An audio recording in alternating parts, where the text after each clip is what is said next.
everyone. So today I'm going to talk to you about intellectual disability. We're going to start with a brief overview of what intellectual disability is. So intellectual disability is a disorder with onset during the developmental period, and that includes both intellectual and adaptive functioning deficits in the conceptual, social, and practical domains. So now we're going to go back in time to see where this all came from. So intellectual disability actually traces all the way back to the time of Hippocrates and Galen, and people with intellectual disabilities at this time were considered abnormal, and a lot of people feared them and ridiculed them. And it was often believed that it stemmed from like some sort of demonic or satanic force, or that it was God's will. And this led to treatments such as phrenology and palmistry.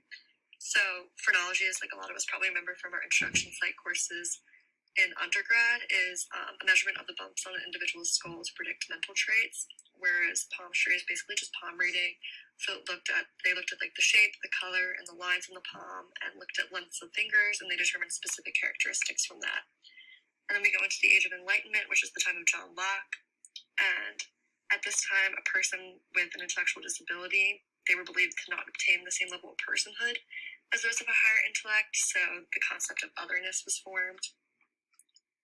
And move on to Edward Seguin, and the founder was now called the American Association of Intellectual and Developmental Disabilities, and he believed educating these people with intellectual ability would actually improve their functioning.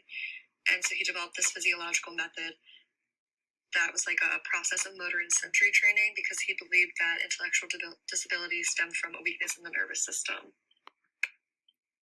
Now we jump into Alfred Binet, and he developed a scale to identify those children who lack success in normal classrooms to get some sort of special education.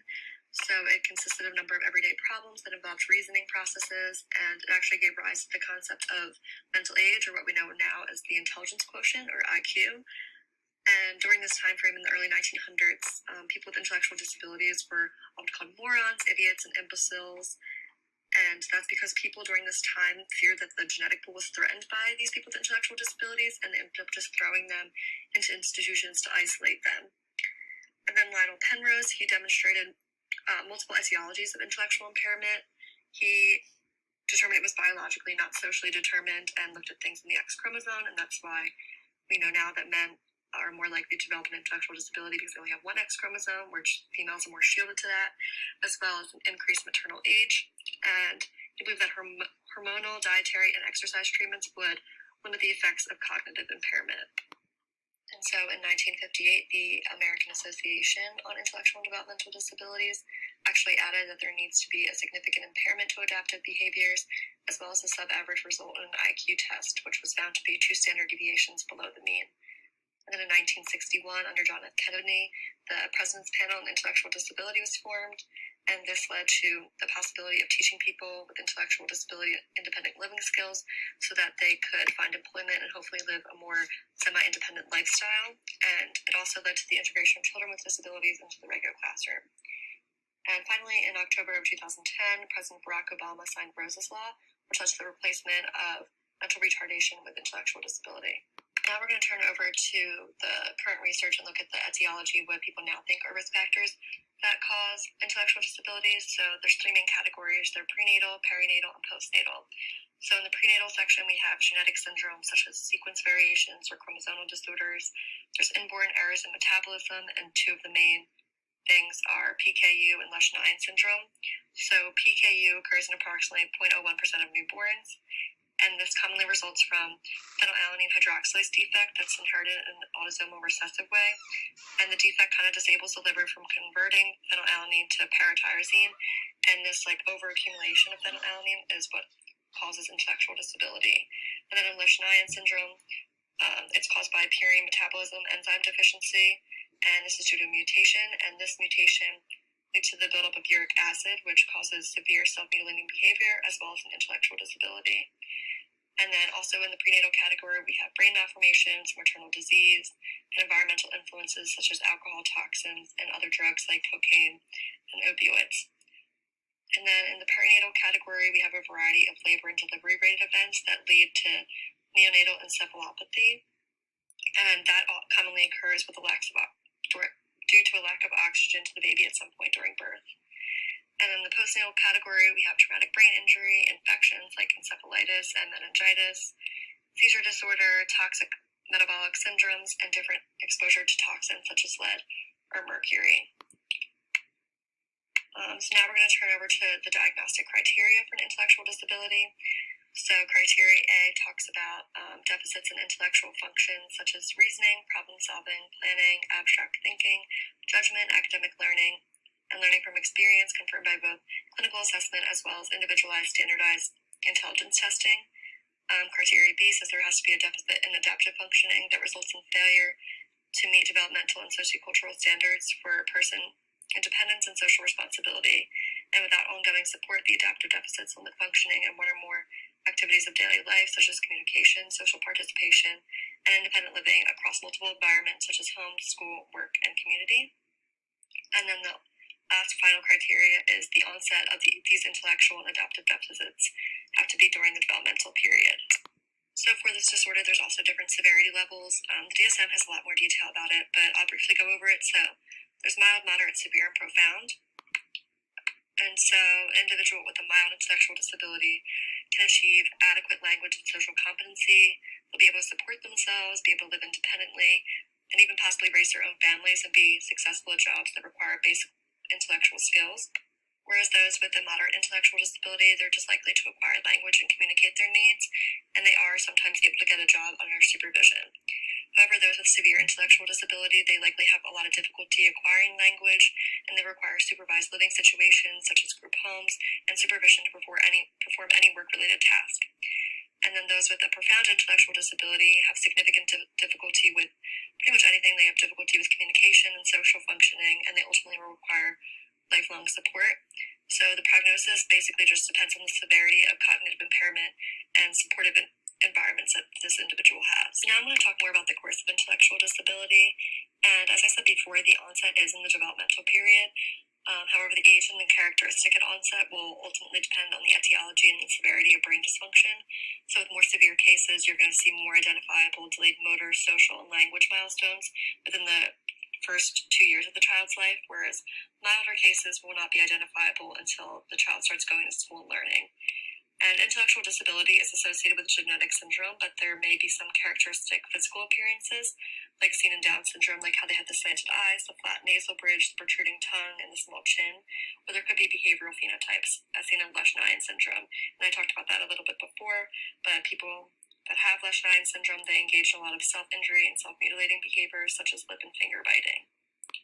Intellectual disability is generally non-progressive. The only exceptions to this are Rett syndrome, which has periods of worsening followed by stabilization, and Sanfilippo syndrome, which had just progressive worsening of intellectual function. Intellectual disability is a lifelong disorder where severity levels can change over time, and this is mainly influenced by underlying genetic or medical conditions, as well as co-occurring conditions. Early and ongoing interventions have proved to be super beneficial to the adaptive functioning both in childhood and adulthood. And for older children and adults, the extent of their support is critical to their participation in activities of daily living, which can ultimately improve their adaptive functioning. The prevalence of intellectual disability in the general population is approximately 1%.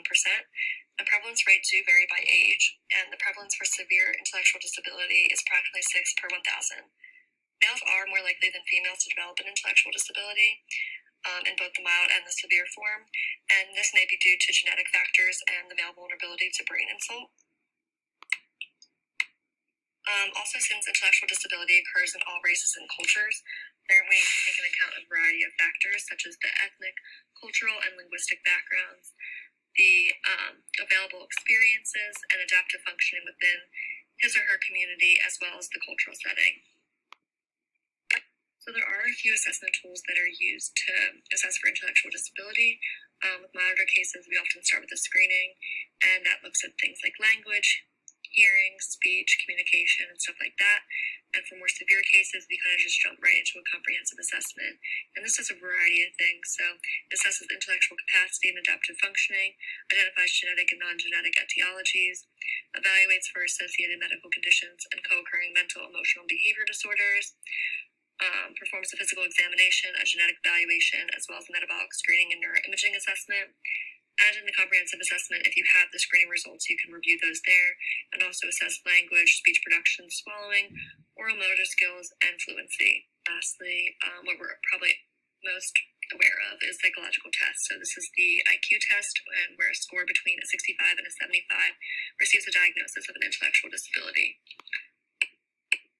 So now for differential diagnoses, there's a few disorders that we have to look at. So for starters, there's major and mild neurocognitive disorders, and intellectual disability is considered a neurodevelopmental disorder, which is distinct from a neurocognitive disorder because a neurocognitive disorder is more of a loss in cognitive functioning.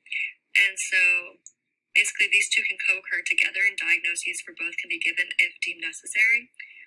Another disorder that people look at are communication disorders and specific learning disorder.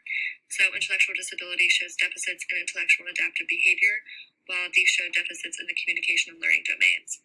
And again, both can co-occur, and diagnoses for both can be given if deemed necessary. And so lastly is autism spectrum disorder. And social communication and behavior deficits seen in autism spectrum disorder can interfere with the understanding and complying with test procedures in intellectual disabilities. So a reassessment across the developmental period is done, and the IQ scores in autism spectrum disorder may be unstable in early childhood. So these are just a few of the disorders that most commonly co-occur with intellectual disabilities. So that's ADHD, depressive and bipolar disorders, anxiety disorders, autism spectrum disorder, stereotypic movement disorder, impulse control disorders, and major neurocognitive disorder. So a few of the treatments that people have been using to help those with intellectual disability are, as I said before, early intervention, which has proven very beneficial with both children and toddlers, as well as special education, family support, vocational training, which is more like a job skill sort of thing, speech therapy, occupational therapy, physical therapy, and some behavioral interventions such as applied behavioral analysis. So my last slide here is my case presentation. So I'm just going to read through it real quick, and then we can review the symptoms and the differential diagnoses. So Ben is a 7-year-old boy who grew up in a small town outside of Chicago. His mother has recently noticed that Ben is not learning at the same rate as his peers and is falling behind. His teacher states that he rarely speaks up in class and demonstrates clear difficulty when it comes to reading and writing. At home, Ben often gets frustrated and has outbursts of anger where he screams or bites. He has difficulty doing daily living activities on his own, such as eating, and attempts to toiletry have been unsuccessful. His mother states that he has had some complications during his delivery. Ben took an IQ test and received a score of 68. So after we read through this, it's pretty clear that Ben meets the criteria for intellectual disability. So he demonstrates a clear difficulty in his academics, specifically in reading and writing department, and is therefore falling behind his classmates. He also received a 68 on his IQ test, and due to those features, he meets criteria A for the disorder. He also has difficulty doing daily living activities on his own, such as eating, and his attempts to potty train have been unsuccessful. With Ben being 7 years old, this clearly demonstrates a deficit in his adaptive functioning, and he meets criteria B. And again, since he is 7 years old, he is within the developmental period and meets criteria C. For other potential diagnoses, we could have considered a communication disorder of some sort because he doesn't speak up in class, and his anger outburst. However, due to him displaying clear deficits in both intellectual and adaptive functioning, intellectual disability is a better diagnosis. Ben also does not suffer from a neurocognitive disorder due to him not demonstrating a loss of cognitive functioning. An autism spectrum disorder can also be ruled out due to Ben not displaying any sort of restrictive, repetitive behaviors, interests, or activities. So overall, this is a case presentation that we could typically see of someone with an intellectual disability. So yeah, these are my references, and that is it. Thanks for listening.